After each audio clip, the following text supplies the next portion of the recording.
Bwana Yesu asifiwe sana. Kwa hiyo leo nitaenda kuaddress maswala makubwa matatu. Swala la kwanza ambalo ninajua kwa wale ambao hatuko kwenye ndoa bado, wale ambao tunatamani kwenda kwenye ndoa, najua au maswala matatu naenda kuaddress ni maswala ambayo yana role ndani ya mioyo yetu. Swala la kwanza ninaliita homa ya kupata mtu sahihi. The right person syndrome. Homa ya kupata mtu sahihi. Swala la pili ambalo nitaenda kulizungumza ni namna gani nampata huyo mwenzi ambaye nitaenda naye kwenye ndoa takatifu. Na actually tunaangalia Mungu anasema nini. Alafu swala la tatu ambalo nitaenda kulizungumza, namna gani ni yatunze hayo mahusiano ambayo bado hayajawa kwenye ndoa, bado hayajawa ndoa. Biblia inasemaje? Kama mwanafunzi wa Biblia mzuri, Biblia inasemaje kuhusiana na namna gani ya kuyatunza hayo? Na naomba pastor please utanikumbusha niwapatie zile soft copy notes za jana, kwa sababu kwa jinsi ulivyosema zinaenda kwenye group, tutamtesa mtu wa Mungu kupiga picha. Bwana Yesu asifiwe. Haleluya. So moja ya kitu ambacho kilinitatiza, kilinisumbua ni kila mara uko ukisikia kuhusiana na swala la ndoa na mahusiano na mithali zilizopo, ni kwamba kuna namna ukikosea, na tayari hiyo ilikuwa inaweka hofu sana moyoni. Kuna namna ukikosea umeyakosea maisha. Kuna mtu fulani ukimkosa umeyakosa maisha. Swali langu likawa, huyo mtu mimi namjuaje? Huyo mtu sahihi. Kuna notebook nayo moja mke wangu of course aliitunza.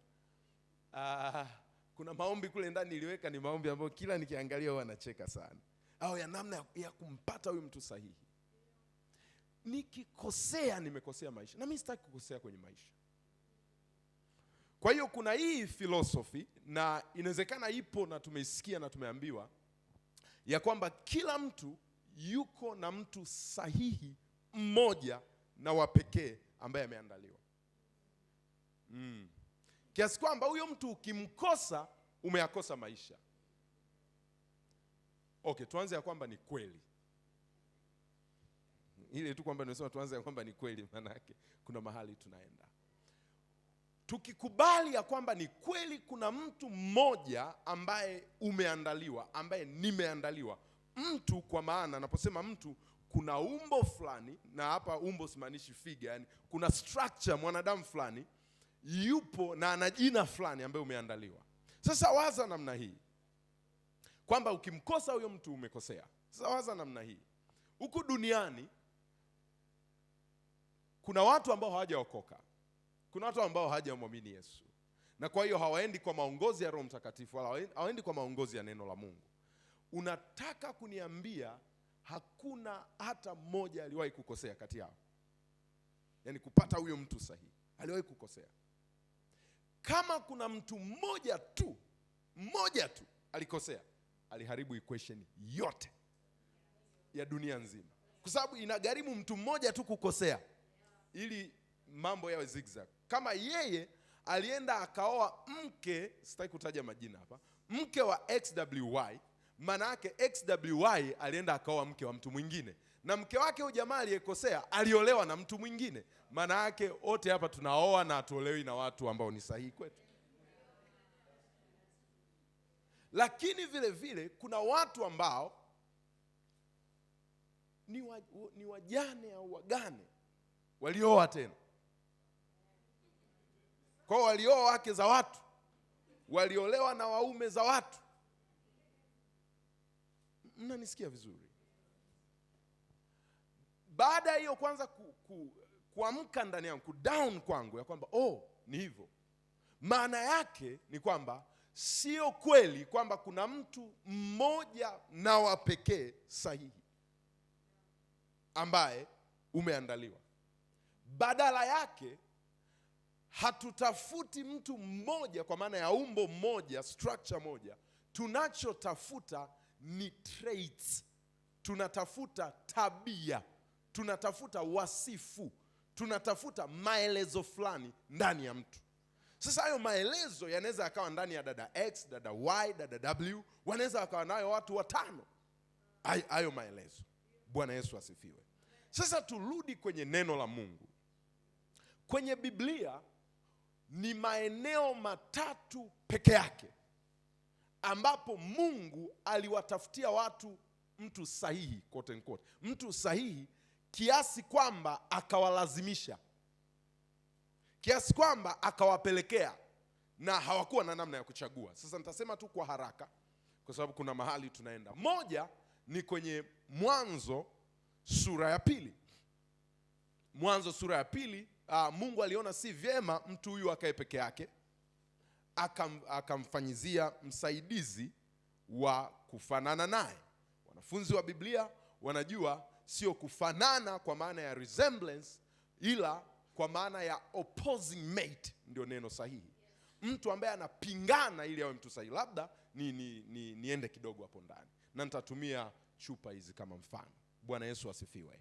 Ukizitazama hizi chupa, ni chupa zinafanana, si ndio? Ni chupa zinafanana. Sasa Biblia inaposema msaidizi wa kufanana naye, maanishi chupa na chupa, kwa sababu hizi zinafanana, kwa hiyo hazifaani. Lakini kinyume chake ni kwamba chupa na mfuniko havifanani kiumbo, kimonekano, kifunctions, lakini vinafaana na vinakamilishana. Kwa hiyo tunayemtafuta, actually huwa napenda kutumia hii neno, labda inaweza ikawa kali, tunatafuta opposing mate, mtu ambaye anakupinga ili akufae, mtu ambaye yuko kinyume chako ili awe kwa manufaa yako, mtu ambaye ni kama anakinzana na wewe kuja kukukamilisha. Ndio mtu ambaye tunamtafuta.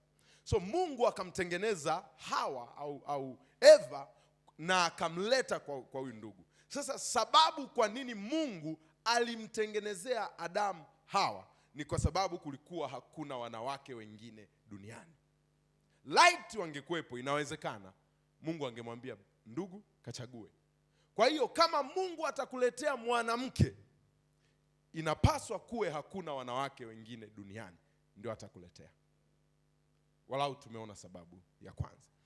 Eneo la pili ni kwenye kitabu cha Hosea, ambao Mungu anamchukua mtu na analazimishia waingie kwenye mahusiano. Hii kusema Mungu alinikaba, Roho Mtakatifu alininyanyua, tuangalie. Kwenye Hosea neno la Mungu linasema hivi. Mungu anazungumza na nabii Hosea, anamwambia aende kwenye eneo fulani ambalo kuna makahaba, na anamwambia kachukue kahaba. Huyo kahaba anaitwa Gomeri, na umchukue huyo kahaba awe mke wako wa ndoa. Na anayesema hivyo ni Bwana wa majeshi, na Bwana ni Bwana, hakuna mwingine kama yeye.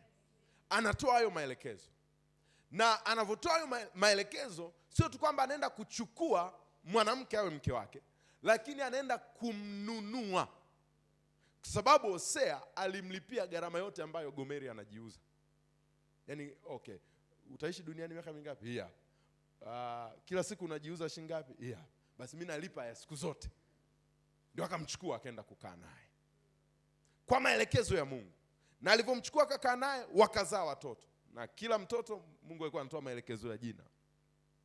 Ajabu na kweli ni kwamba baada ya muda fulani wamelala, anakuja kuamka hivi hayupo, amerudi tena kwenye biashara yake. Sasa hii haiko kwenye Biblia, nataka kuongezea mimi. Nadhani alikuwa akienda kumtafuta, anauliza jamani, mmemwona Gomeri? Anamwambia amemaliza kutoa huduma hapa sasa hivi, ameenda na mteja mwingine, chaka jingine pale. Anaumia moyo wake, na ndicho Mungu alichokuwa anakitaka. Mungu alichokuwa anakitaka ni kuonyesha mahusiano yake ya kiibada, kwa sababu ibada kwenye maelezo ya Mungu ni sawa na tendo la ndoa. Mahusiano yake ya kiibada baina yake na taifa la Israeli, ambalo amelinunua hela yote ili limtumikie maisha yake yote, lakini ili taifa linaenda kuabudu miungu mingine, na kwa Mungu anatafsiri inafanya biashara ya ukahaba. Sasa ili uweze kutoa unabii kwa kiwango ambacho watu wataelewa, lazima iumie nyumbani. Kwa hiyo Hosea ilivyokuwa inauma nyumbani, alikuwa anaelewa machungu ya moyo wa Mungu. Kwa hiyo alipokuwa akisimama kutoa unabii, alikuwa anatoa unabii sawa sawa na intensity iliyoko kwenye moyo wa Mungu. Kwa hiyo basi, hiyo ni sehemu ya pili.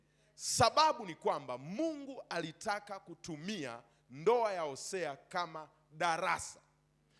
Ninataka kusema hiyo ni base ya pili. Kwa hiyo kama Mungu atakuletea mwenzi kiwango cha kukulazimishia awe wako, huenda anataka kutumia ndoa yako kama darasa kufundishia maisha ya wengine. Na kama atakutumia ndoa yako kama darasa, uruhusu atafundishia chochote. Eneo la tatu kwenye Biblia. Huu ni utafiti nimefanya kwenye neno la Mungu. Eneo la tatu kwenye Biblia ni Yusufu na Mariamu. Hii kwenye Injili ya Mathayo sura ya kwanza, baada ya Yusufu kuanza kupata mahangaiko, malaika anamtokea Yusufu ndotoni, anamwambia usihofu kumchukua Mariamu mkeo. Alafu kuna maelezo yanafuata. So hawa watu walikuwa wamechumbiana, na kwa taratibu za Middle East hiyo inamaanisha kitu kingine labda tofauti na sisi.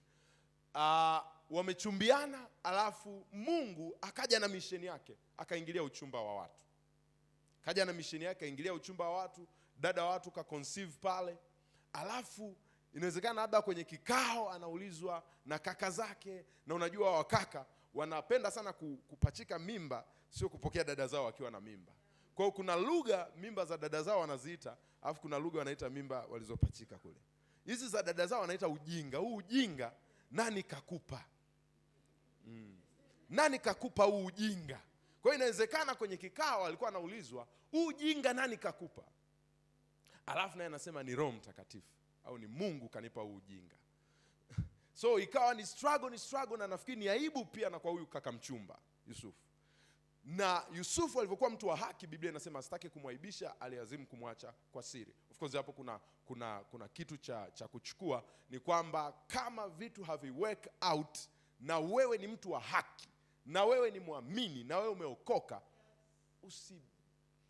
usitangaze, usidhihaki, usitusi, usimseme vibaya huyo dada, usimseme vibaya huyo kaka. Kama vitu havija work out,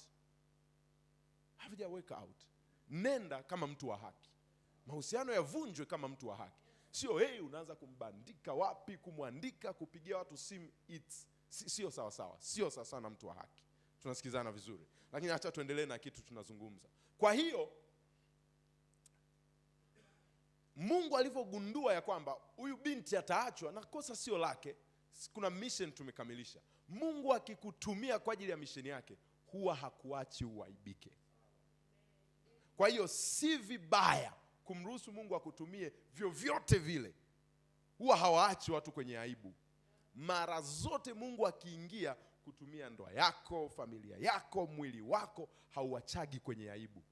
Huwa lazima atareconcile vitu. Sasa Yusufu akashikiliwa pale, akalazimishiwa pale kwamba huyu ndio mke wako, kaa hapa. Kwa nini? Ni kwa sababu Mungu amepitisha mission yake. Hizo ndio sehemu tatu pekee kwenye Biblia. Labda hii ya Gen Z ambayo imetafsiriwa wanaweza wameongeza, lakini kwenye Biblia hizo ndio sehemu tatu pekee ambayo Biblia neno la Mungu linaonyesha Mungu analazimishia. Sasa sisi wengine tunaangukia wapi? Ndio likawa swali langu. Sisi wengine tunaangukia wapi? Sisi wengine wote tunaangukia wimbo ulio bora. Sisi wengine tunaangukia wimbo ulio bora. Sema amen. Sema amen. Na tutasoma hiki kitabu ambacho hakisomwi sana kanisani, wimbo ulio bora sura ya kwanza. Tutaanza hapo.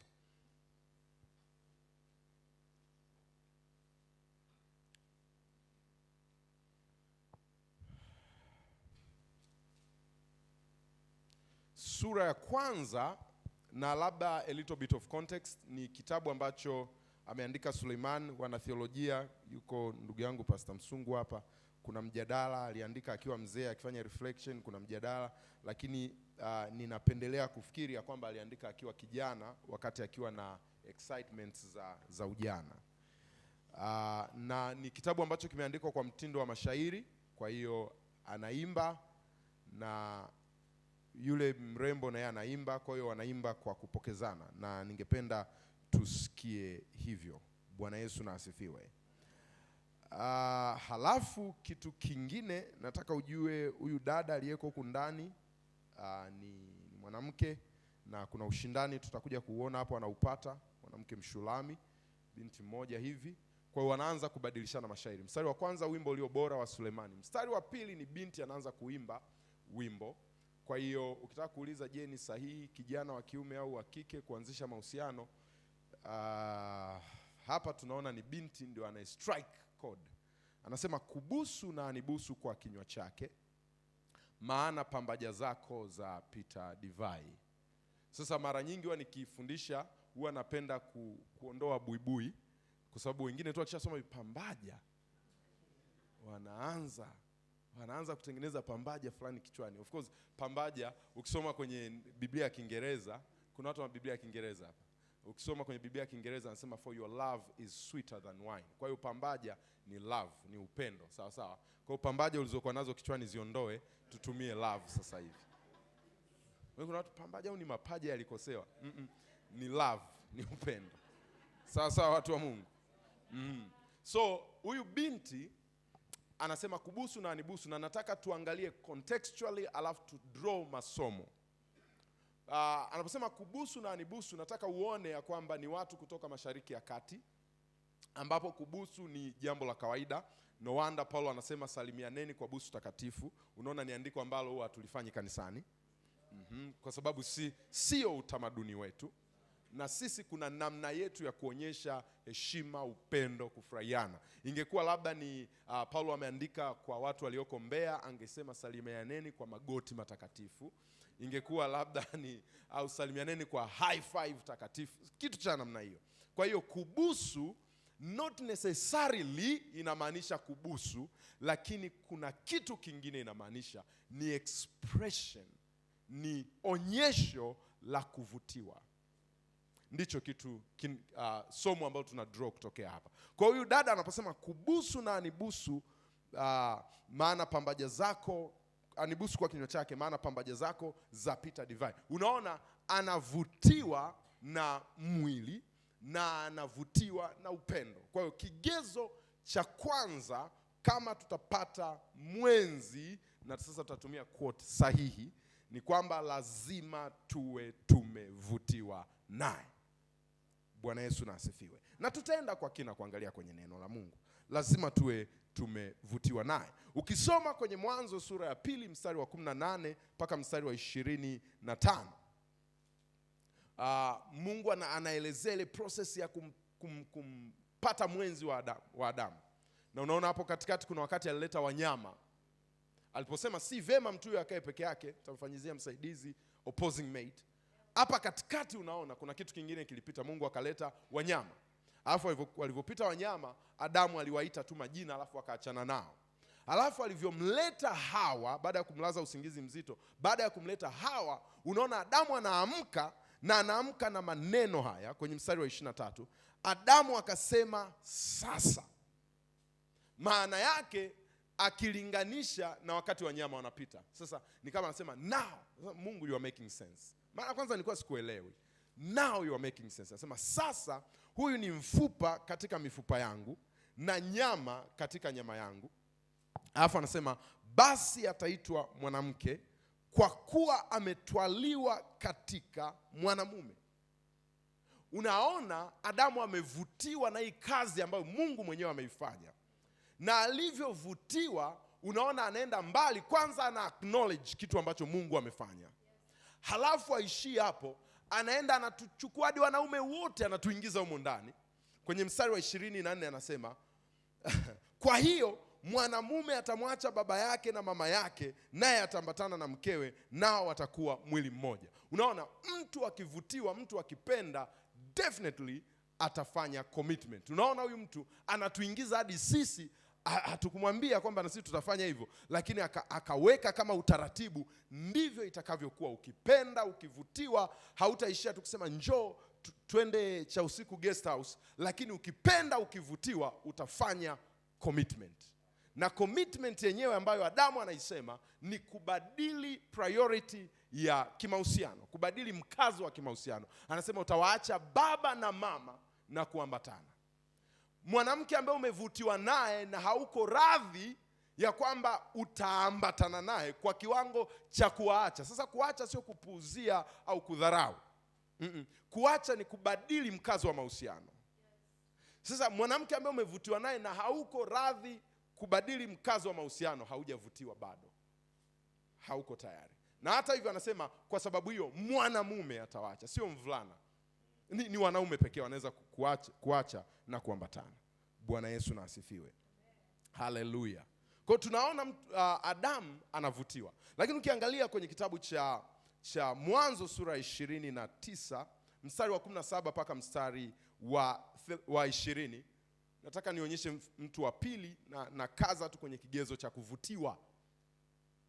Unaona mtu wa Mungu Yakobo wakati anatafuta mwenzi, kulikuwa kuna machaguo mawili pale. Kulikuwa kuna machaguo mawili. Na kwa mujibu wa neno la Mungu, alipofanya machaguo alitumia vigezo. Hakuchagua tu hivi, alitumia vigezo. Neno la Mungu linasema hivi: naye Lea macho yake yalikuwa dhaifu, lakini Raheli alikuwa mzuri wa umbo na mzuri wa uso. Kwa unaona kuna kigezo cha macho. Sema macho. Na hapa asemi macho ya mioyo. Huyo ni Paulo anasema macho ya mioyo. Lakini huyu Yakobo hapa anazungumzia macho. Anaona macho ya Lea yalikuwa dhaifu. Sasa yalikuwa dhaifu, kwa maana ya macho dhaifu yakoje hata mimi sielewi, kwa sababu Biblia haijasema. Inawezekana yamelegea, inawezekana yanafumba, kuna namna yoyote ile. Lakini alivyotazama Yakobo, kwa mujibu wake aliyaona ni macho dhaifu. Halafu Raheli alikuwa mzuri wa umbo. Kwa hiyo mtumishi wa Mungu Yakobo alivyokuwa anaangalia, aliangalia umbo, akavutiwa na umbo, na ni sawa sawa. Alafu mbili, ni mzuri wa uso, akaangalia uso ambapo ndio kuna macho, akavutiwa nayo. Angalia, Yakobo akampenda Raheli. Tumeshajua alimpenda kwa nini. Alafu alivyompenda akasema, nitakutumikia miaka 7 kwa kumpata Raheli. Utagundua ukipenda, ukivutiwa, utafanya commitment. Kaka ambaye kila saa anakuambia nakupenda sana, naogopa kutumia mistari ambayo tulikuwa tunatumia sisi. Nakupenda. Siku hizi nasikia kuna mistari yao ya kibiblia. Wanasema wakati nasoma, when I was reading the book of Numbers, I realized I don't have your number.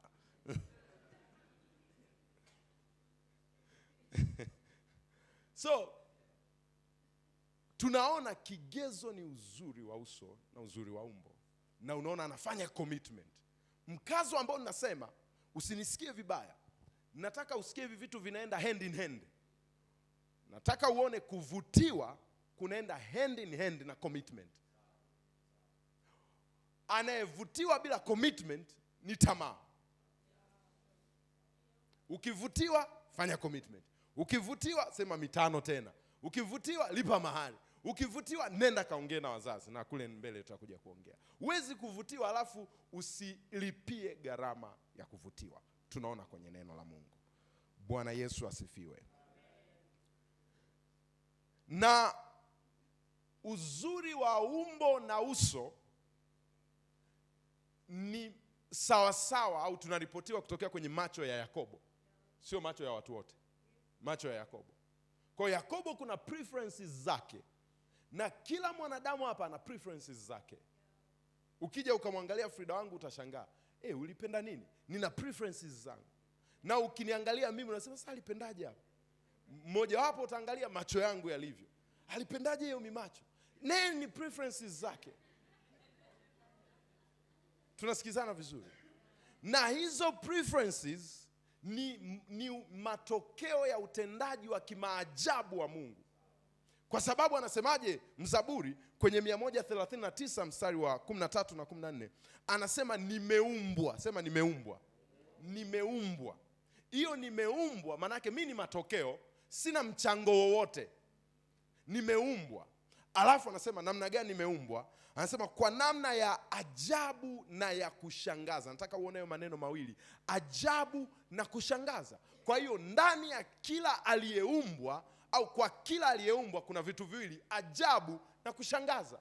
Kwa mwingine ajabu iko kwenye macho, iko kwenye masikio, iko kwenye pua. Kila mtu ana ajabu yake na kila mtu anavutiwa na ajabu yake. Sasa kwa nini Mungu ameumba hivyo? Yaani kwa nini asingetumba tunafanana? Ni ili kila mmoja apate mtu wake. Kuna watu wananisikia? Kila mmoja apate mtu wake. Kwa hiyo vile ulivyo wewe ni ajabu, na kuna mtu anavutiwa na hiyo ajabu, ataikuta na ataipata. Acha kujimodify. Acha kujiongeza. Acha kuupdate kama una update app, ili uweze kutoshea kwa mtu ambaye hatakaa appreciate ajabu yako. Kwa sababu moja ya teso ambalo utaliona mlilonalo hasa mabinti kwenye zama hizi ni kutaka kutoshea kwenye tafsiri za uzuri. Labda I'll back up na kufafanua. Mimi kwa taaluma nimetaalamika kwenye eneo la sosiolojia, na ngoja niseme tu hivyo, kwenye sosiolojia, na moja ya kitu ambacho tuna study ni tafsiri ya maneno. Kwa mfano, neno uzuri. Neno uzuri linatafsiriwa tofauti tofauti kulingana na context, muktadha tofauti. Inawezekana tukizungumzia dunia, inawezekana uzuri wa Afrika sio uzuri wa Ulaya, sio uzuri wa Asia, sio uzuri wa Australia, sio uzuri wa Amerika kaskazini na kusini. Lakini vile vile inawezekana ukija Afrika, uzuri wa West Africa sio uzuri wa East Africa, sio wa Southern Africa, sio uzuri wa Central Africa. Lakini ukija hata East Africa, inawezekana sio uzuri wa Kenya na wa Tanzania na wa Uganda na wa Congo na wa Burundi na Rwanda, ni tofauti. Na ukija Tanzania, inawezekana uzuri wa nyanda za kaskazini na kanda ya ziwa na nyanda za juu kusini na kule kusini Mtwara, inawezekana ni tofauti. Na baadaye ukija, inawezekana uzuri kwenye hizo nyanda kulingana na kabila na kabila ni tofauti. Baadaye familia na familia, mtu na mtu, uzuri ni tofauti. Kwa hiyo na eneo la pili utagundua tafsiri ya uzuri inatofautiana kulingana na zama, generations. Zama na zama, uzuri ni tofauti. Sasa inawezekana huko kwenye zama na ukiangalia wengine tumeona kuna tafsiri tu hapo nyuma ilikuwa ya uzuri, na sasa hivi tena kuna tafsiri nyingine ya uzuri.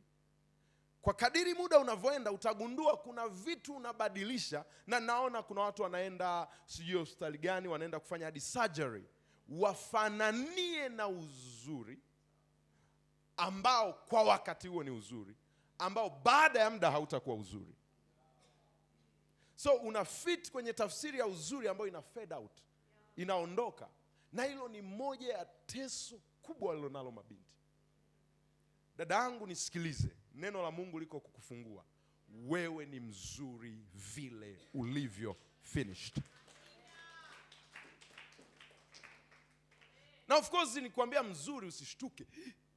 Huwa nawaambia mabinti kule kanisani, nina sessions nazita baba na binti zake. Naambia mtu akikwambia mzuri haimaanishi anakutaka. Anamaanisha tu ana macho yanaona vizuri. Yaani kwa mfano kaka akaja akwambia, we dada mzuri, naambia safi. Kijana macho yako yanaona vizuri. Sio we dada mzuri unaanza kutafuta sehemu ya kufungulia nguo. Haikwambia mzuri we kijana unaonekana unajua neno. Unajua Zaburi 139. Nimeumbwa kwa ajabu na kushangaza. Kwa hiyo wewe ni mzuri vile ulivyo kwa sababu ni kazi ya Mungu mwenyewe. Na tunataka tumheshimu Mungu kuliko tafsiri za Kitanzania za makabila na tafsiri zingine zozote. Bwana Yesu asifiwe. Kwa hiyo kuna kigezo cha mvuto, lazima uvutiwe. Huyu binti anaimba, anasema nimevutiwa, niko attracted. Na mpendwa nikwambie, ndoani ni parefu. Mimi mwenyewe sina muda mrefu sana, na miaka 10 tu plus. Sina muda mrefu sana. Ndoani ni parefu sana. Mpendwa, kuna wakati wa muimbi tenzi. Kuna wakati tu ukimcheki yule mtoto kule ndani hivi na nini, ni Bwana asifiwe yani. Kwa lazima uhakikishe unavutiwa. Lazima uhakikishe unavutiwa. Lakini hata hivyo, mvuto sio kigezo cha mwisho. Don't pin it. Usije ukachukua comment yangu kaipin pale juu. Bado hatujamaliza. Ndio tumeanza tu. Neno la Mungu linasema kwenye kitabu cha Mithali sura ya 6 mstari wa 25. Anasema usiutamani uzuri wake moyoni mwako, wala usikubali akunase kwa kope za macho yake. Na anamzungumzia kahaba. Mithali 31 mstari wa 30 anasema upendeleo udanganya na uzuri ni ubatili, bali mwanamke amchaye Bwana ndiye atakaye sifiwa. Kwa hiyo ninataka kukufikisha kwenye hitimisho ya kwamba kuvutiwa sio hitimisho in itself. Nifuate vizuri. Kuvutiwa ni mwaliko wa kuja kuyatazama haya ambayo nitakuonyesha. Ukivutiwa, nenda kaangalie, nitakopa msamiati wa zama zetu, yaliomo yamo. Na yaliomo yamo ni mambo gani? Hapo kwenye wimbo ulio bora. Mstari wa 3 anasema hivi, manukato yako yanukia vizuri. Na hata sio manukato ya kiroho, ni manukato kabisa. Sawa? Halafu anasema jina lako ni kama marhamu iliyomiminwa, kwa hiyo wanawali hukupenda. Huyu ni binti ana express kuvutiwa na huyu kaka. Anatupeleka kwenye kigezo cha pili cha namna ya kumpata mwenzi kwa mujibu wa neno la Mungu. Na kigezo cha pili naita kigezo cha jina. Kigezo cha jina. Anasema jina lako ni kama marhamu iliyomiminwa. Perfume hatuijui kama haijawa sprayed, kama haijabonyezwa. Sasa anasema jina lako ni kama spray, perfume ambayo imekuwa sprayed. Ikishakuwa sprayed, tunaweza tukaanza kusikia harufu ya jina. Na anaonyesha matokeo ya jina ambalo linatoa harufu. Anasema hili jina linatoa harufu kiasi kwamba kuna wanawali hukupenda. Na hapa nitapause na kuelezea. Anasema sio tu mimi ninavutiwa na wewe, na kuna wanawali, maana yake anazungumza kwa lugha ya wingi. Kuna mabinti zaidi ya wawili wengine tofauti na mimi, na wenyewe wanakupenda. Na hao wako wapi? Ukiendelea kule mbele, wakati binti ana struggle na inferiority complex zake, anasema enyi binti za Yerusalemu, msinichunguze kwa kuwa mimi ni mtu mweusi. Kwa hao wanawali wengine ni binti za Yerusalemu. Na kule mbele anapokuja kwenye sura ya 2, baada ya kuingia kwenye pendo na akazama, anasema ninawaapia kwa ayala na kwa hema, kwa mapazia, msiamshe mapenzi. Anawaita binti Sayuni. Kwa hiyo kundi la pili linaweza ikawa ni binti Sayuni. Kwa hiyo unaona kuna makundi matatu yanamwelekea kijana mmoja, na kuna kijana mwingine hata mabinti hawamjui jina lake. Halafu kuna kijana mmoja, kuna mabinti kama 100 hivi wanamfuata. Nataka nikuonyeshe, ukitengeneza jina lako vizuri, utavutia watu kukufuata. Kwa hiyo kutokea hapo nataka to draw conclusion ya kwamba badala ya kutafuta mtu sahihi, wewe uwe mtu sahihi ambaye mtu sahihi unayemtafuta anamtafuta. Be the right person that the right person you are looking for is looking for. Unaona kijana hayuko nasaka mke wangu. He's not doing that. Yuko tu pale ametengeneza jina lake. Halafu kuna mabinti wanamfuata. Kuna wanawali wanavutiwa naye. Nataka hili neno wanawali to dive ndani kidogo. Wanawali sio mabinti wengine wowote. Ni mabinti waliopelekwa kwenye mafunzo maalum na wanajua husband material. Kwa hiyo walivyokuwa wanamwangalia kijana, walikuwa wanaangalia material. So this guy was material. Kama alionwa, na kwa sauti ya binti anatuambia alimuona kwa kigezo cha jina, basi hatuna budi kuanza kuwekeza kujifunza kuhusu jina. Sasa tunapozungumza kuhusu jina, kuna namna kadhaa ambao unaweza ukatafsiri jina. Kuna hilo jina la kwenye kitambulisho cha NIDA na hilo ni far off, sio kitu kinazungumziwa hapa. Kwa hiyo fyeka hiyo. Sababu wengine kuna majina ambayo kwa kweli ulijikuta tu umepewa. Sasa nyingine binti anaweza, yani hata alina kifupi chake. Unajua kuna majina fulani ni romantic. Sasa kwa mfano Kalekwa, yani unaita romantic ya Kalekwa ni aje? Kal.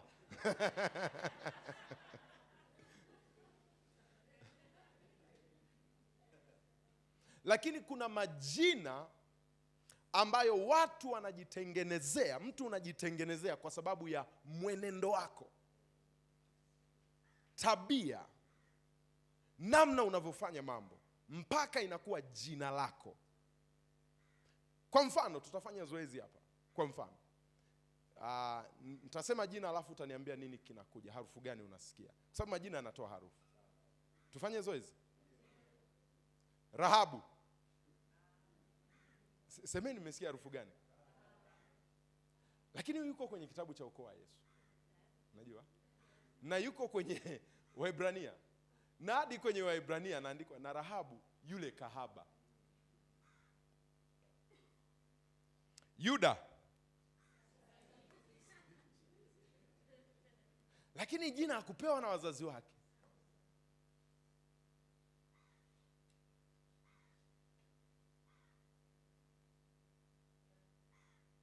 Unasikia imetoa harufu. Delila.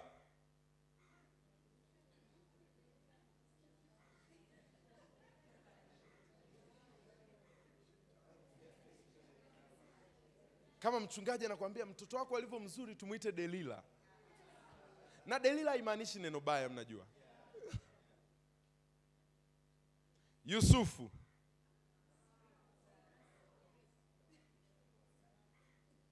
Timotheo. Paulo. Unaona, tukisema majina kuna harufu inakuja na inaambatana na jina fulani. Kitu ambacho tunakiona, hatuoni tu ile Paulo kwa maana hizo herufi, lakini tunaona mwenendo. Kwa hiyo anaposema jina lako ni kama marhamu iliyomiminwa, kimsingi hamaanishi jina la kwenye kitambulisho cha NIDA. Anasema mwenendo wako. Nataka unifuate vizuri. Waolewaji wote na waoaji wote, inapofika saa ya kuoa na kuolewa, huwa wananusa harufu ya jina. Yaani, kama unataka kuwa mtu sahihi ambaye mtu sahihi anamtafuta, basi tengeneza jina. Tengeneza wasifu. Shughulika na mwenendo. Makeup utapaka, lakini ni hasara sana kupaka makeup kwenye jina bovu. Ni hasara sana kuvaa weaving na una wasifu mbaya. Ni hasara sana kuvaa shati zuri lililonyooshwa vizuri na una jina baya. Na nikwambie kaka, wadada huwa wanakaa kwenye vikao visivyo rasmi, wanaweka jina pale katikati, wanasikiliza harufu. Huyu sasa ongea na dada fulani. Huwa majina yenu yanawekwa. Kuna watu wananisikia? Na hivyo hivyo mabinti, majina yenu huwa yanawekwa kwenye vikao vya wana. Jina linatupiwa pale. Huyo temana naye huyo. Kwa nini? Majina yanatoa harufu. Harufu inasikika. Sasa mara nyingi naposema namna hii, vijana wengi kichwani wao inakuja hivi. Kwa hiyo napotaka kuoa nianze kunusa harufu ya majina. Angalia, tukianza kunusa hivi harufu ya majina, kuna watu huku nyuma na wenyewe wananusa. Kwa hiyo huo mduara utakuwa ni wahovyo sana. Tulia, tengeneza jina lako, acha watu waanze kunusa harufu ya jina lako. Kuna wakati unatengeneza jina lako mpaka unakuwa prayer point. Yaani sio baba nipe mwenzi, baba nipe Johnny. Kuna tofauti kati ya baba nipe mwenzi. Mwenzi nishaona. Kwa hiyo baba wewe nipe tu. Nipe nini? Ana jina. Na a little bit ya Gen Z kwenye kizazi tulichopo, ni kizazi ambacho tumefundishwa kuwekeza kwenye personality. Personality ni muonekano tu wa nje, kuliko habit, kuliko character. ni watu ambao tumejifunza kuvaa vizuri na kupose na kupiga picha na kuweka tabasamu, which is good. Lakini sivyo ulivyo kwa usahihi. Na kwa sababu hiyo mara nyingi pia na sisi tunaanguka for the looks. Tunaanguka kwa kuangalia mwonekano. Nataka nikusanue mwenzangu ya kwamba oya, mwonekano sio kigezo cha mwisho. Nenda nusa jina. Sikia harufu ya jina. Bwana Yesu na atukuzwe. Haleluya. Tusogee mbele kidogo hapo hapo. Vigezo kadhaa vingine vya namna ya kupata mwenzi. Kwenye mstari wa 5 binti anaimba, na of course aliimba sehemu kubwa sana. Anasema mimi ni mweusi lakini ninao uzuri. Afa anageukia wale mabinti. Anasema enyi binti za Yerusalemu, mfano wa hema za Kedari kama pazia yake Sulemani. Msinichunguze kwa kuwa mimi ni mweusi, kwa sababu jua limeniunguza. Wana wa mama yangu walinikasirikia, waliniweka niwe mlinzi wa mashamba ya mizabibu, bali shamba langu mwenyewe sikulilinda. Sasa hapa kuna vitu vingi, lakini nitataka kuunpack vitu viwili. Kimoja wapo of course ni kama tumekizungumza, ni binti alikuwa anajifahamu. Alikuwa anajifahamu yeye ni nani na ana nini. Alafu alikuwa anajifahamu yeye sio nani na hana nini, na alikuwa sawa. Ukiangalia ni kama by implication tunaona vigezo vya uzuri vya zama hizo ilikuwa ni rangi. Sababu unaona ni kitu ambacho anakizungumza kwa nguvu. Kwa inawezekana kigezo cha uzuri kilikuwa rangi. Anasema sasa mimi kwa vigezo mimi ni mweusi. Na huoni anasema mimi ni mweusi lakini nitajifanyia nini? She's just okay. Mimi ni mweusi and I'm fine. Anasema kaka, lakini ninao uzuri. Hasemi lakini nitaenda kubadilisha weusi. Nataka usikie hizi lakini zinatofautiana. Kwa sababu kuna wakati unasema wewe ni nani na unataka ujibadilishe. Lakini yeye hasemi hivyo. Anasema badala ya kukuofa rangi, mimi nitakuofa uzuri. Ukinipata mimi brother, utakosa rangi ila uzuri utaupata. Na binti lazima ufike hapo mwambie kaka, ukinikosa mimi yani maisha yako yataharibikiwa. You have to have something to offer. Uwe na uzuri wa kuoffer. Sasa minus umbo, minus mtembeo, minus makeup, minus hivyo ambavyo nilitaka kusema. Wewe una uzuri gani mwingine wa kuoffer? Kiasi kwamba akikosa atakuwa amekosa sana kwenye maisha yake. Sasa hicho ambacho unacho cha kutoa, hicho ndio kinaitwa uzuri. Bwana Yesu na asifiwe. Lazima kila mmoja atengeneze ajue mimi uzuri wangu. Inawezekana uzuri wako ni brain. Sasa tasema kitu ambacho mara nyingi ninapofundisha mambo ya mahusiano na ndoa, huwa nasema hivi. Msingi wa mahusiano na ndoa ni neno la Mungu. Mahali popote nitakapojitolea mfano mimi, kwa sababu mimi ndo najifahamu, itakuwa tu ni mfano, sio msingi. Na nielewa vizuri. Maana hatari ni kwamba mara nyingine tunatoa mifano ndio naichukua kama ndio inapaswa kuwa hivyo. No, haipaswi kuwa hivyo.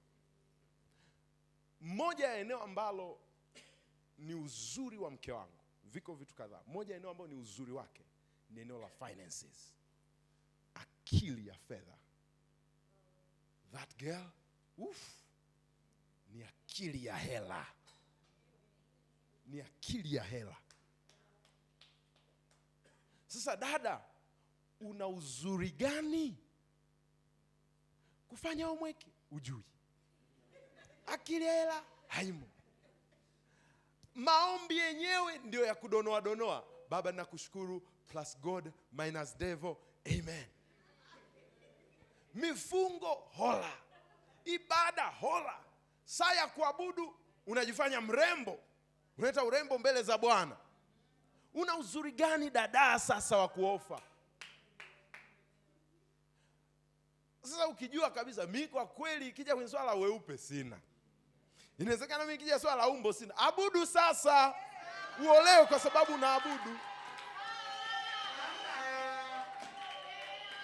Unajijua kabisa.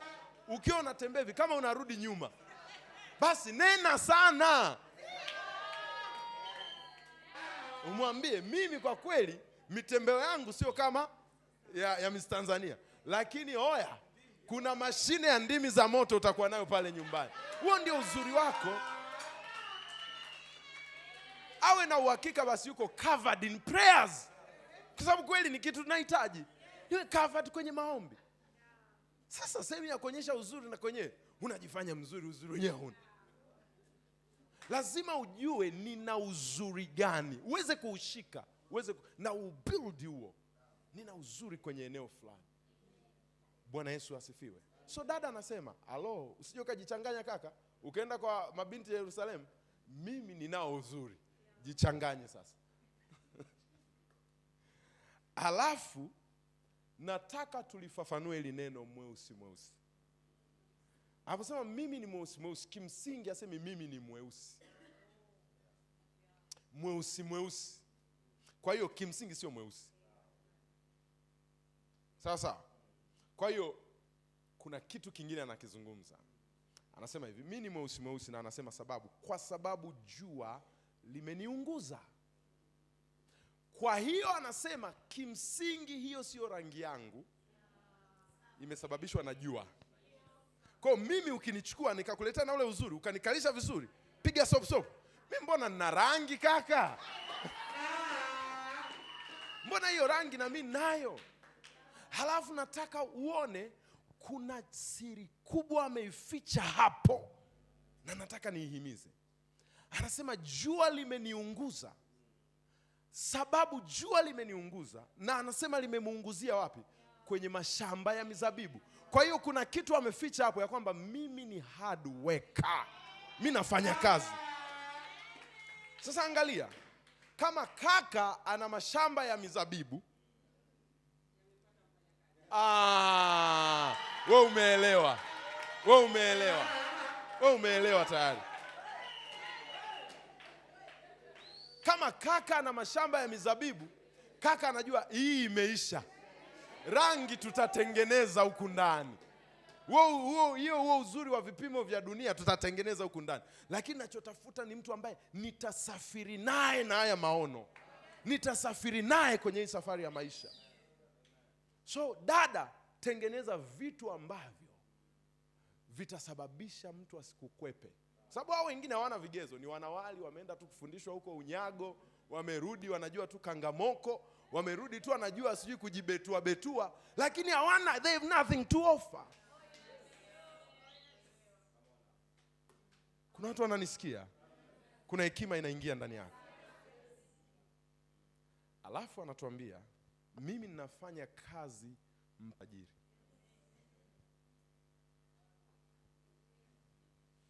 Mabinti weusi weusi, Bwana asifiwe. Mabinti walio na uzuri, Bwana asifiwe. Haleluya. So hivyo ndio walau nitasema kwa hapa, nitasema ni vigezo. Labda niseme hiki kingine, labda niseme kuna kadhaa na nimeviandika kwenye kitabu. Kuna kadhaa.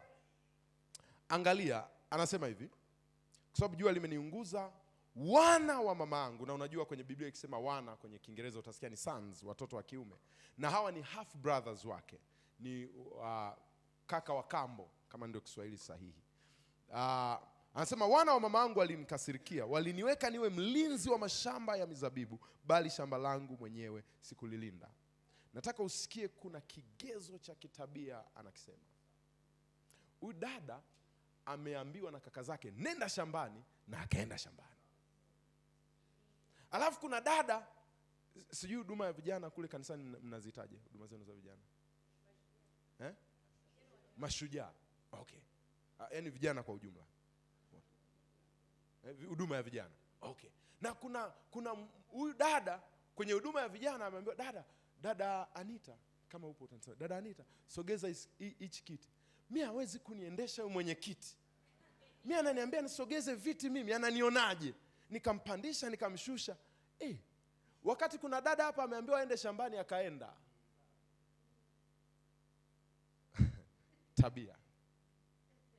Tabia inachunguzwa. Huyu dada anasema, hey, mimi ni super obedient. mimi ni mtu nakaa kwenye utaratibu. Huyu ni mama kwangu, hata kama ni mama wa kambo. Hawa ni kaka zangu, hata kama ni kaka wa kufikia, lakini they are my brothers. Nimepokea order kwa kaka zangu, nikaitenda. Wengine sio kwamba mna roho ya kukataliwa au na mizimu. Mizimu iko kwenye migomba huko imelala. Ni kwamba kuna siku ulireact, kila mtu akaweka X bomoa. Kuna siku ulitumwa jambo fulani, ukasema hawezi kuniendesha. Nani anakuendesha? Tumekuambia uweke kiti pembeni, sio kukuendesha dada. Kwa hiyo watu wakaweka X. Kwa hiyo nataka nikwambie, namna unavyoishi siku kwa siku na tabia yako ndiyo ambayo ni kigezo cha watu kukutafuta. Na wakati watu wanatafuta, huwa sio wakati special. Sio kwamba sasa tuingie soko la kutafuta mwenzi. Huwa ni kwenye maisha ya siku kwa siku. Kwa hiyo you want to build your character. Hivi ndivyo ninavyoongea, hivi ndivyo ninavyotenda, hivi ndivyo nilivyo. Tunasikizana vizuri? Na kuna hekima inaingia ndani yako. Amen. Nafikiri acha tumalize hapo. Mahusiano yameanza sasa. Tukubali ya kwamba mmetumia hivyo vigezo, mmepatana, mmeonana, bam, yakaanza. Na of course kwenye hiki kitabu ninaeleza kule mwishoni cha Mahusiano 101, kuna vigezo kadhaa nimeweka vya kufanya maamuzi. So baada ya kufanya huo mchujo, unatakiwa kufanya maamuzi. Mwisho wa siku hata Bwana akikuonyesha unatakiwa kufanya maamuzi. Si ndio? Kwa sababu Bwana anaweza kuonyesha vile vile ukakataa. Na kuna watu wanafanya hivyo. Kwa hiyo mwisho wa siku Bwana akikuonyesha unatakiwa kufanya maamuzi. Nimeweka kule vigezo vitakavyokusaidia kufanya maamuzi. Kigezo cha kwanza ni neno la Mungu. Neno la Mungu linasemaje? Neno la Mungu linasemaje kuhusu haya maamuzi ninayotaka kufanya, kuhusu aina hii ya mtu, kuhusu aina hii ya tabia. Lakini kigezo kingine ambacho nakisema ni maongozi ya Roho Mtakatifu. Sisi sio wananchi. Simaanishi Yanga pastor. Sisi sio wananzengo, labda nikitumia neno la kanda ya Ziwa. Sio ordinary people. Tuna Roho wa Mungu ndani yetu. Kwa hiyo tunaenda kwa kuongozwa na Roho wa Mungu. Kwa hiyo kuna wakati ambapo baada ya kukagua kigezo cha neno, nataka kusikia Roho Mtakatifu anasemaje. Lakini vile vile nimeweka viko kadhaa. Kuna kigezo vile vile cha watu waliokutangulia. Watu waliokutangulia kwenye njia, na ni watu objective. Kwa sababu kupenda ni kama mvinyo, kuna tabia ya kulewesha. Kuna blind sense. Kwa hiyo kuna watu wanakujaga, they are drunk with the wine of love. Yaani huyu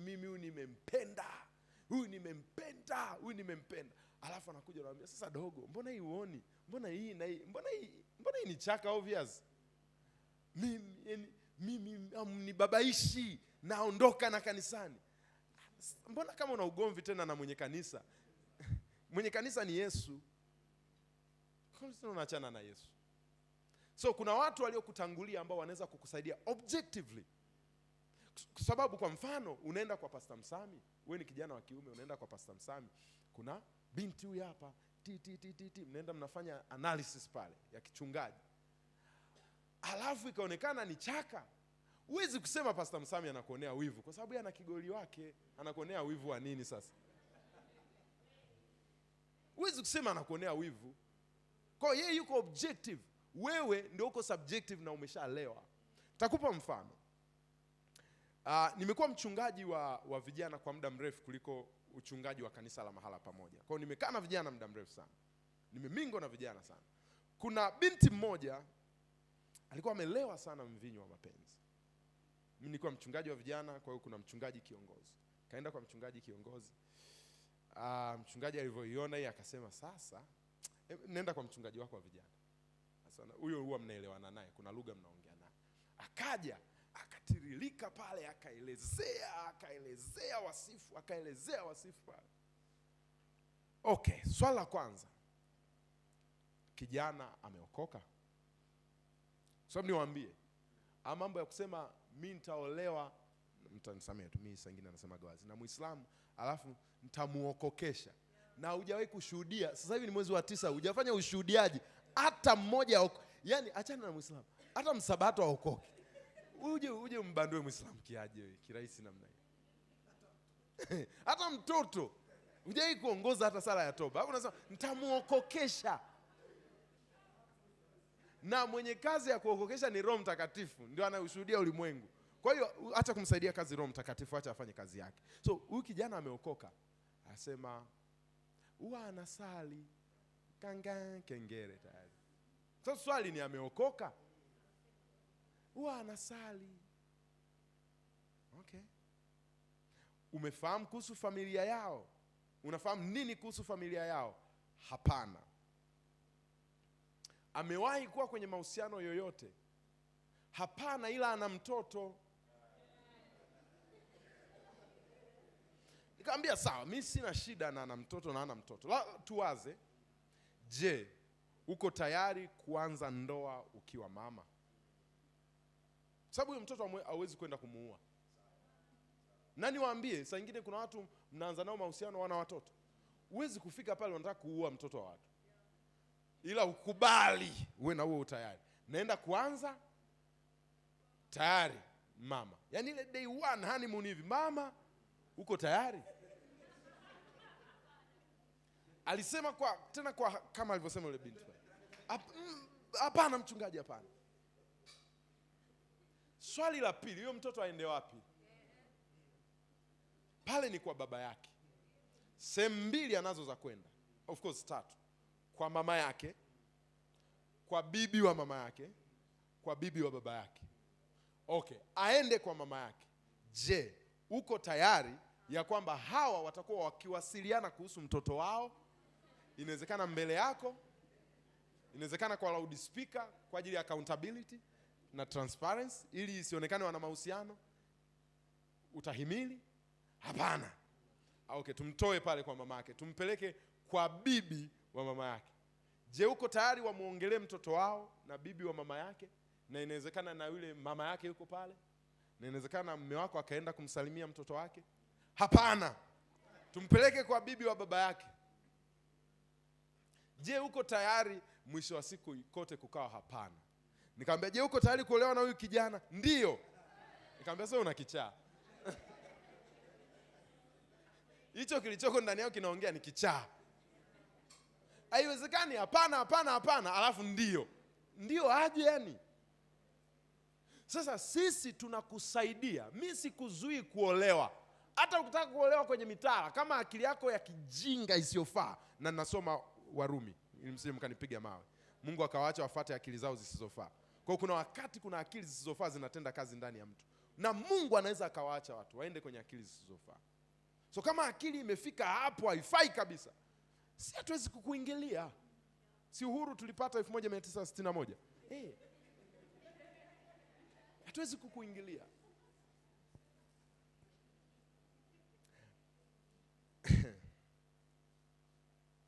Huyu hapa mwingine ana appointment na mchungaji kiongozi kuleta mchumba. Amefika, tulikuwa tunafanya ibada ya vijana. Tumefanya ibada ya vijana, imeendelea ibada ya vijana. Baada ya hapo nimefundisha na neno la Mungu linajisimamia jenyewe. Nikafanya altar call, watu wanaotaka kuokoka. Na sikio Bwana ni mwema, kwa kuna mavuno ya nafsi moja. Mtu nikamuongoza sala ya toba vizuri. Basi baada ya hapo, baada ikawa imemalizika, sisi tukaendelea na mambo yanayonihusu. Siku kadhaa baadaye, mchungaji kiongozi anakuja kuniambia kuna watu walikuja, na wakati nawauliza huyu kijana ana muda gani kwenye wokovu, akasema ana dakika 45.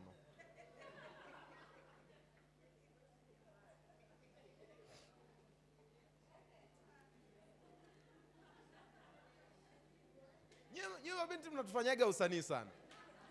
Na this is my rule of thumb. Ukinifanyia usanii kwenye uchumba, takufanyia usanii sana kwenye ndoa. Tahakikisha muachane. Yaani mimi nitakufanyia usanii, omba, takupa vipengele 5 vya kuombea. Yaani hivi, yaani utaomba sana. Mtu ana dakika 45 kwenye wokovu. Yaani hata madarasa ya waamini wapya wachanga bado hajahudhuria, lakini huyo ndio unaye sasa. Sasa sisi tunataka kukusaidia objectively. Point yangu ni kwamba nini kitakusaidia? Watu waliokutangulia Haya mapenzi haya mapenzi. Usifikiri wewe ndio umeyavumbua. Haya mapenzi haya ni ya kitambo sana. Haya mapenzi yani ya mwaka 1600 yalikuwepo. Haya yapo. Kwa hiyo kuna watu wamekutangulia wanayajua ndani nje, na watakusaidia saa nyingine kutokea kwenye blunders zao. Wanakuambia kijana wangu, nikiangalia hii labda unatakiwa uzibe hapa, ziba hapa, shughulikie. Ongeeni. Hii piga chini. Tunasikizana vizuri. Okay, mahusiano yameanzishwa sasa, vyovyote mnavyoyaita. Mnaita uchumba, mnaita vyovyote. Lakini twende sura ya pili ya kitabu cha Wimbo Ulio Bora. Sura ya pili ya kitabu cha Wimbo Ulio Bora.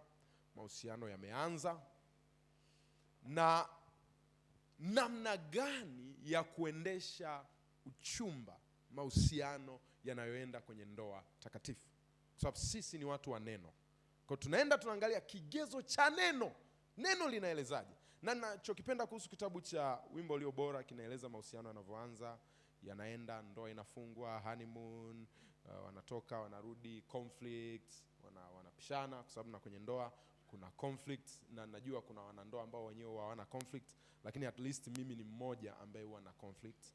Kwa hiyo kuna conflicts, namna gani wana resolve, alafu wanaishi kwa amani baada ya hapo. Kwa sura ya pili inaonyesha namna gani wanajenga hayo mahusiano. So binti anaanza kama kawaida yake, imekuwa kawaida yake kwanza kuimba.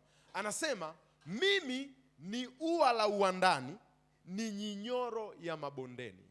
Ndio anaanza kusema hivyo binti. Na ua la uwandani, anaposema ua la uwandani, naona muda wangu umeendelea. Okay. Anaposema ni ua la uwandani kwenye lugha ya Kiingereza, au hata tukianzia hapo kwenye Kiswahili, uwandani ni kama field, shambani. Sio sehemu nzuri, sio ua la nyumbani. Ni ua la huko mabondeni, ua la uwandani. Kwa ni ua la shambani, limejiotea jenyewe. Ni ua lisilovutia, ndio maana hata halijaletwa nyumbani. Kwa anasema mimi, binti anajielezea, mimi ni ua la uwandani. Ndio mahusiano yameanza, ndio anaanza kuzungumza hivyo. Anasema ni nyinyoro ya mabondeni. Sasa tunapoanza mahusiano, ni watu wawili ambao tumetokea backgrounds tofauti, tuna hulka tofauti, tuna malezi tofauti, na wengine wanakuja na inferiority complexes, wengine wanakuja na madhaifu yao, wanakuja na kila kitu chao. Nataka nikwambie kijana mwenzangu, kwa sababu na mimi ni kijana, kitu cha kufanya cha kwanza namna ya kulea uchumba sio kushika kiuno, sio kununua ice cream, na najua wengine mtakwazika, sio kutumiana vipicha, sio emojis.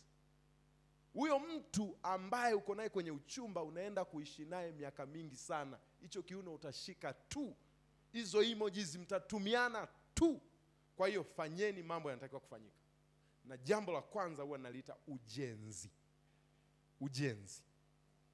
So binti anaonyesha na inferiority complex. Anasema mimi ni ua, mimi ni wa ovyo, mimi ni wa kawaida. Kijana kwenye mstari wa pili anamjibu, anasema kama nyinyoro kati ya miiba, kadhalika mpenzi wangu kati ya binti. Ambia nisikilize, mimi si ndio nimekuchagua? Wewe unajiona kama nyinyoro, you are just a nothing. Lakini kwambie, hivyo unavyojiona wa kawaida, ndivyo ulivyo katikati ya mabinti. Yani wewe ni kama nyinyoro, ila katikati ya miiba. Yani mabinti wengine mimi nawaona miiba, wewe ndio unakuona super. Kwa tulia dada. Kitu gani tunaweza tukajifunza kutokea hapo? Kijana anamjenga kwa maneno. Anaanza kujenga kule ndani, alikuwa amebomoka. Usisahau tulikotokea kwenye sura ya kwanza, alikuwa anagandamizwa na mama yake wa kambo na kaka zake. Kwa hiyo imeharibu utu wake, imeharibu namna anajiona, imeharibu mtazamo wake. Kwa hiyo kijana anawekeza muda kwanza kumjenga, na anamjenga nafsini kwanza, anajenga mtazamo wake. Ambia no, you have no problem, hivyo ulivyo uko sawa. Kama kweli huyo binti unataka awe mke wako, wekeza kumjenga. Ni hatari kuoa mke na baadaye mama wa watoto ambaye ameharibika mtazamo. Wekeza kumjenga ndani. Kwa kama kweli utamjenga, kifaa cha kwanza cha kujengea ni neno la Mungu. Kwa hiyo zawadi za kupeana sawa. Najua siku hizi ukisema don'ts, kuna namna tu watapeana. Lakini zawadi ya kwanza ya kupeana, mpendwa, ni kusihi, isiwe kadi. Zawadi ya kwanza ya kupeana isiwe movie. Zawadi ya kwanza ya kupeana iwe ni ujenzi kwa neno la Mungu. Whether utampeleka outing kwenye seminar, outing ya conference, outing ya maombi, hivyo ndio unajenga. Nisikilize, unajenga mke wako. Usijenge kizembe. Unamwambia nimekuandalia bonge la outing baby. Wapi? Conference. Naenda kwenye conference siku 5. Aenda kupokea uvuvio. Nini? Unatengeneza wife wako. Na ukiona utolewi outing za hivyo, unapelekwa za chakula. Dada, hupendwi. Hupendwi.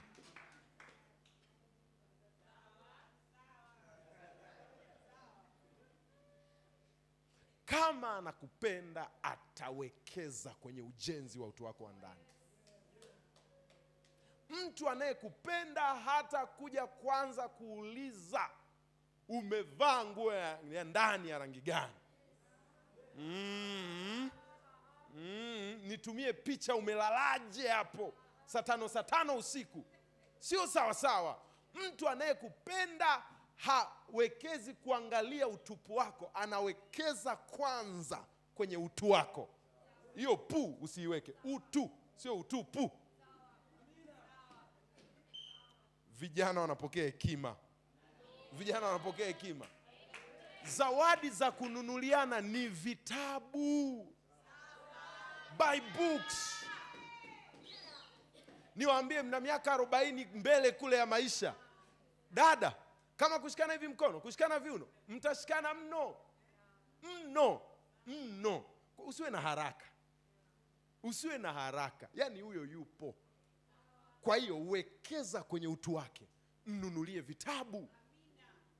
Mnunulie maarifa. Mlipie makonferensi ya uongozi, makonferensi ya ustawi.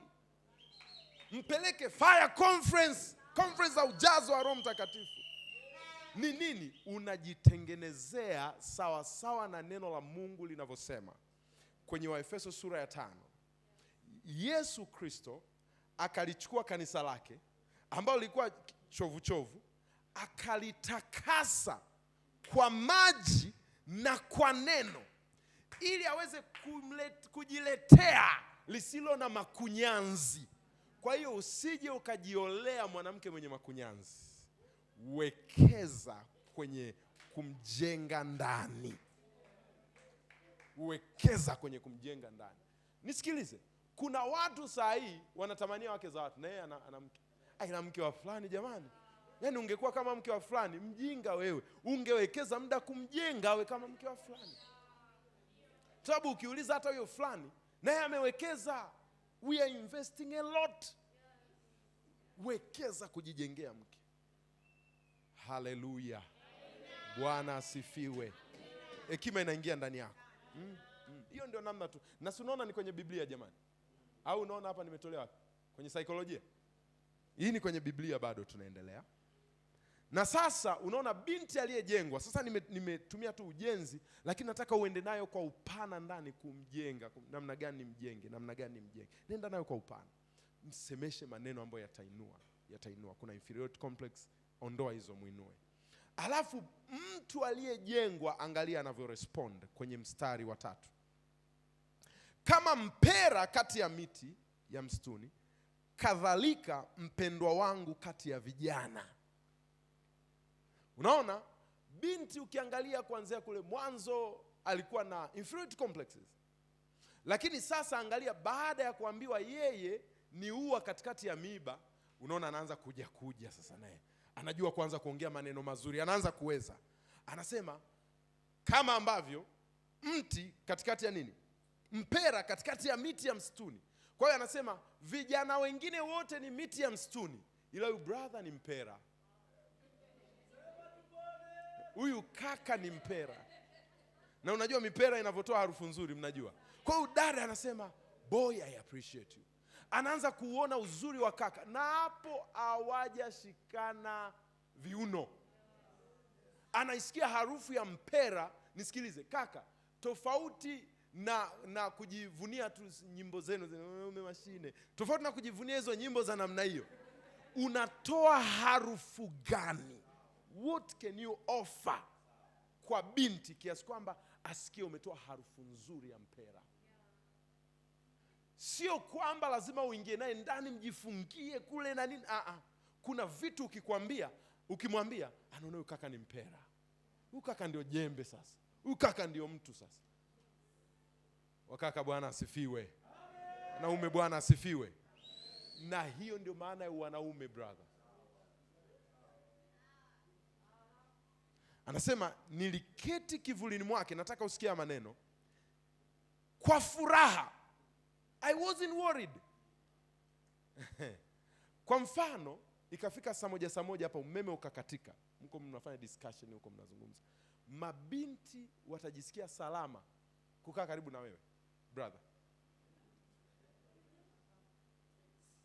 Au anahisi bakwa. Unajua kuna watu yani ikifika saa moja, saa mbili, yani madada nyesi ni mashahidi. Yani kuna kaka ndio, ila jioni hapana. Ulisha kukaa naye. Kuna jamani maninja. Yani ukikaa naye hivi unahisi kama unataka kupigwa tukio. Na sasa asivyo na akili eti karibu uje unitembelee, tuje tusome neno. Huyu binti anasema nimeketi kwenye kivuli. Nifuate vizuri.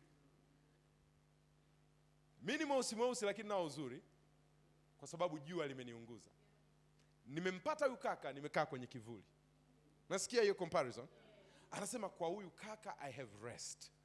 Nimepumzika. Na anasema nimeketi. Hana haraka. Ametulia. Brother, je, binti anaweza kukuamini ya kwamba hutampiga tukio akatulia? Au alivyokaa inabidi awe amevaa na jeans ndani. Je, unaaminika kaka? Namna ya kutunza uchumba ni kuhakikisha usalama wa mtu unayempenda. Tulisema ujenzi, sasa hivi usalama. Muhakikishie usalama. Kwamba dada, uko hapa, hautadhuriwa, hautafanywa kitu chochote. By the way, atakuwa mke wako. Atakuwa mke wako. Kwa hiyo muhakikishie usalama. Wengine wana trauma. Wengine wametendewa visivyo huko nyuma. Wengine walidanganywa, walikuwa very naive. Waliambiwa njoo hapa tuangalie filamu ya Yesu. Wakagundua filamu ya Yesu imeanza tu amezaliwa hivi, ikazimwa. Sababu kule kwenye mateso ataenda kwenye toba. Yaani ile amezaliwa bado conviction haijaleta. Bado tu Yesu alizaliwa zamani za Herode, tayari kazimwa. So kuna wadada wana trauma. Na wewe naye unamuitaita. No, muhakikishie usalama. Na usalama unaosemwa hapa ni binti anausema, sio kaka anausema. Usiseme uko salama. Yeye aseme niko salama kwa huyu kaka. Yeye aweze kusema. Sio wewe useme. Yeye akusifie, sio wewe ujisifie. Mimi bwana, mimi ni jembe, naweza wewe utampiga tukio. Acha aseme yeye. Na wanawake huwa wanasema sio kwa kuona, wana passive ndani. Kama hayuko salama anasikia ndani, sio kwa kuona nje. Kwa hiyo muache asikie kutokea ndani. Kuna wakati anajua sasa hapa napangwa. Hapa nadanganywa usalama afu nipigwe tukio. Kwa hiyo muache ajisikie kutokea ndani. Wakaka kama wapendi hiki tunasema. Mstari wa 4 anasema akanileta mpaka nyumba ya karamu na bendera yake juu yangu ni mapenzi. I love this. Anasema akanileta mpaka nyumba ya karamu. Sasa kwenye utamaduni wa Mashariki ya Kati, Middle East, kwa sababu tunasoma maandiko ambayo yameandikwa Middle East. Na hata ukienda kwenye tamaduni zingine kuna watu wana nyumba zaidi ya moja. Hii mambo ya kuwa na nyumba moja vile vile sio kibiblia. Sawa, kuwa na nyumba moja sio kibiblia. Si mnafahamu hiyo? Au ndio mmefahamu sasa? Sio kibiblia kuwa na nyumba moja. Si neno la Mungu linasema mtajenga nyumba nzuri. Biblia Kiingereza inasema you shall build good houses. Kwa kuwa na nyumba moja sio kibiblia. Anyway, sasa hiyo ilikuwa ni by the way. Anasema akanileta paka nyumba ya karamu. Kwa hiyo alikuwa na nyumba nyingine alafu na nyumba ya karamu. Kwa hiyo watu wa Middle East, kwa sababu ya tofauti ya majira, kuna sehemu ambapo wanaenda wakati wa hari au wakati wa summer. Kuna nyumba wanatumia wakati wa summer. Wakati wa winter wana nyumba yake. Wakati wa majani kupukutika wana nyumba yake. Kwa hiyo wana rotate kwenye nyumba. Sasa anasema kuna nyumba anayo ni nyumba ya karamu. Ni nyumba ambayo wanafanyia karamu. Kama ilivyokuwa watoto wa Ayubu, nyumba ya karamu. Nyumba ya karamu ni nyumba ambayo haingii mtu yeyote. Wanaingia watu wake wa karibu. Au wanaingia watu wa mduara wa ndani, wanaingia inner circle. Sio watu wengine wote. Kwa dada anaposema akanileta nyumba yake ya karamu, by implication anasema alinipeleka na kunitambulisha kwa watu wake wa karibu. Alinipeleka na kunitambulisha kwa watu wake wa karibu. Nisikilize vizuri. Mahusiano salama ni mahusiano yaliyotambulishwa walau kwa inner circle. Kati ya vitu vya kuepuka, dada, ni kugeuzwa mihadarati. Nikitumia hicho Kiswahili mnajua mihadarati. Wewe sio bangi. Yaani usikubali kufichwa kama bangi. Wewe sio bangi. Walau kuwe kuna watu wawili wanaojua kuhusu mahusiano yenu. Mimi nimelea vijana kwa muda na huwa nawaambia, zamani si tumelelewa don't. Sasa tutaingiaje sasa kwenye mahusiano, mnatuambia tusiingie. Alafu baada ya muda tena unatuambia, vipi hujaona? Sasa nilionaje mlinizuia? Huwa nawaambia hivi, sehemu salama ya kwanza kusema ni kwa mchungaji. Hata kama yana siku 3. Yaani hata kama hajaanza ndio nataka yaanze. Sehemu salama ya kusema ni kwa mchungaji. Kwa nini? Sehemu yenye accountability na transparency, au mahusiano yatakaa, au mahusiano ni salama. Mahusiano ambayo sio salama ni mahusiano ambayo hayajulikani.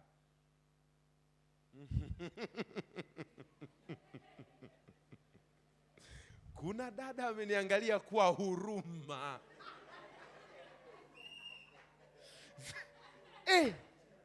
Sio kwa jicho hilo dada. Yaani ni hivi, yaani ni amesikitisha. Mpendwa, niwaambie, sawa? Niwaambie, watu wana fluctuate. Saa nyingine anaweza akasema sasa hivi sijisikii, lakini kama mna mahali mnawajibika, akisema sasa hivi sijisikii, kama mmeshatambulikana kwenye nyumba ya karamu, anaweza akaitwa akaambiwa, kwa nini? Wewe uliniambia, ni Bwana amekuonyesha. Si unajua ile mikwara ya wapendwa. Bwana amenionyesha. Roho amesema nami. Roho amenitokea. Yesu amekuja na shuka nyeupe. Akaniambia, sawa, wewe ndio ulituambia Bwana amekutokea na shuka nyeupe, huyu ndio mchumba wako. Leo unasemaje sio wako? Haya, muite aje hapa. Mnaita, tatizo ni nini? Ilikuwa hivi, nilipokea simu, ikawa hebu ongeni mmalize. Na mnaongea mbele yangu. Wanaongea, linaisha. Sasa hauna sehemu ya kwenda kusema hivyo.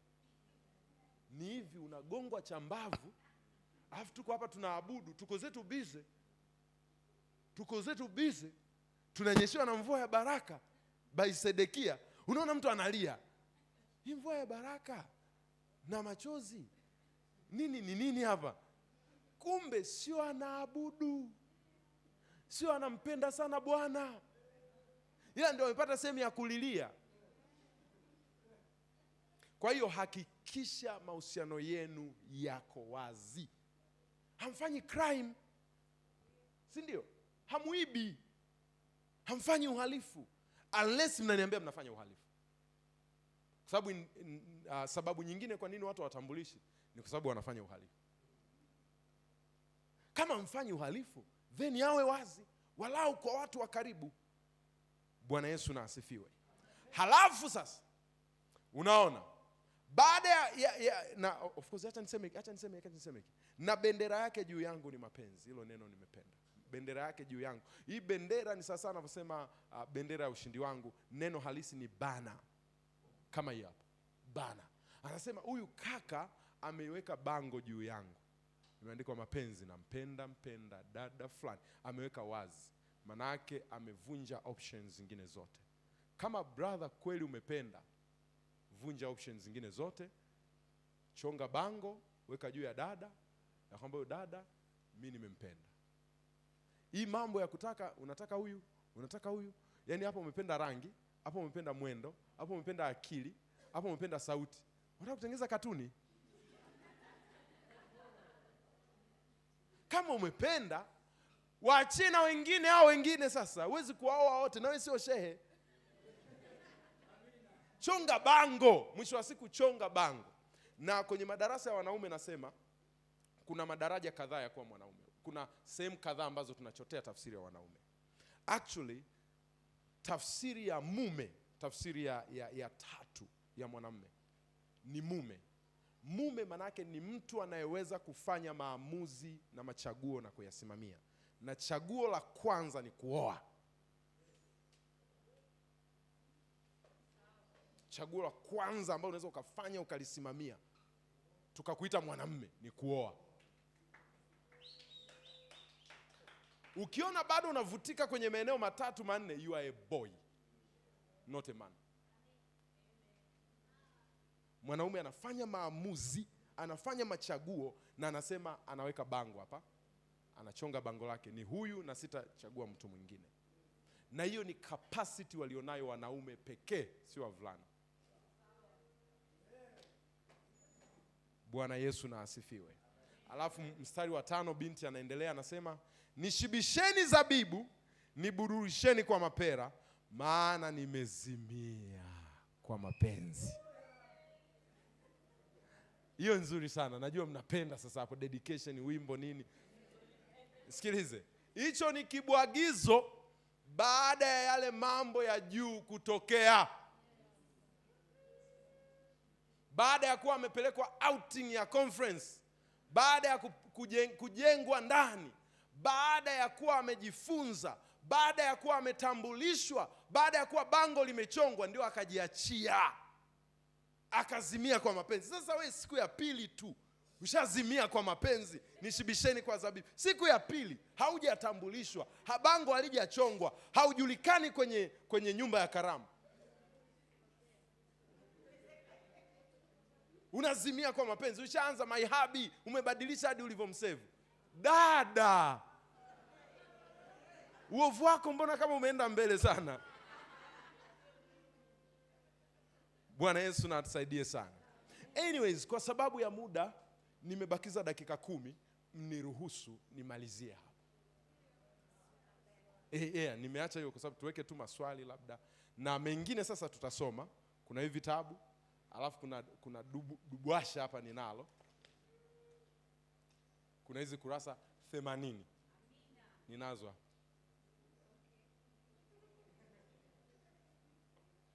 Ninezo kurasa 80 zinazungumzia mapenzi tu. Mke wangu ananiambia, wewe unavyoandika mapenzi sio tukuite profesa wa mapenzi.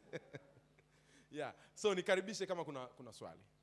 Na hekima ya neno la Mungu ndio ikiingia namna hii na kufungua. Thank you sir. Thank you sir. Mfurahie Bwana kwa ajili ya mtumishi wa Mungu.